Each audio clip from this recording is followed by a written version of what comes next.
आज मला करायची होती एग बिर्याणी, तर चला मग प्रोसेस सुरू केली आहे मी. कांदा उभ्या स्लाईसमध्ये कट करून घ्यायचा. मी अर्धा किलोच्या ह्याला प्रमाणाला पाव किलो कांदा घेतलेला आहे.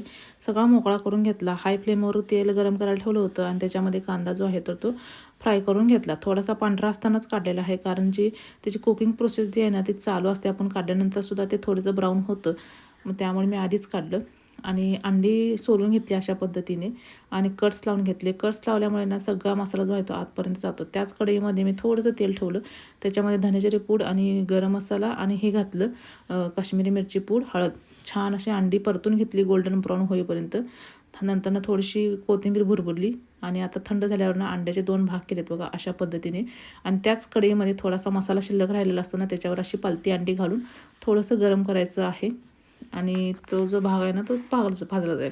आता ज्यावेळेला मी अंडी परतत होते ना त्यावेळेला थोडंसं मीठ घालायचं मी विसरले, तर या स्टेजला मी मीठ घातलेलं आहे.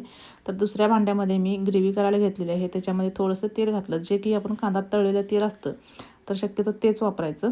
तर तेल घालून घेतलं, त्याच्यावर कांदा गोल्डन ब्राऊन होईपर्यंत परतून घेतला.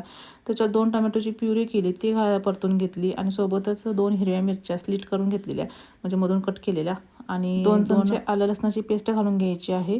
आणि त्यानंतर आपल्याकडे जे मसाले असतात ना ते पावडर मसाले ते घालून घ्यायचं. दही घालायचे 4 चमचे आणि कोथिंबीर घालून मंद आचेवर छान परतून घ्यायचं तेल सुटेपर्यंत. आता सेम त्याच भांड्यामध्ये मी पाणी उकळायला ठेवले. पाणी उकळल्यानंतर सगळे खडे मसाले घालून घ्यायचे आणि 2 चमचे तेल घालायचं आणि भिजत ठेवलेला बासमती म्हणजे जो बिर्याणी राईस आहे तर तो जवळपास मी 1 तासभर भिजत ठेवला होता, तर तो घालून घ्यायचा आहे आणि छान 70 ते 80% शिजवायचा. तर इथे माझ्याकडून चूक झाली, ते पुढे शेअर करते तुम्हाला.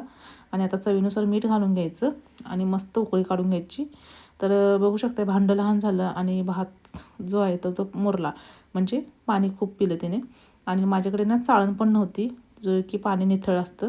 तर पहिली लेअर लावताना माझा कॅमेरा ऑफ होता, मला वाटलं कॅमेरा चालूच आहे, पण दुसरी लेअर लावताना तुम्ही बघू शकता. पहिला भात घालायचं, नंतर आपण तयार केलेली ग्रेव्ही पसरवून घ्यायची, त्याच्यावर मग बिरिस्ता घालायचा म्हणजे तळलेला कांदा, कोथिंबीर घालून घ्यायची, छान अशी अंडी लावून घ्यायची आणि थोडंसं भात वरून आणखीन घालून घ्यायचं.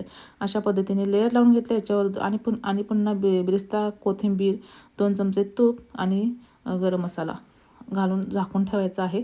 मस्त अशी आपली अंडा बिर्याणी तयार आहे. रेसिपी आवडली असेल तर लाईक करा, शेअर करा, सबस्क्राईब करा. पुन्हा भेटू असायच्या का छानशा व्हिडिओ.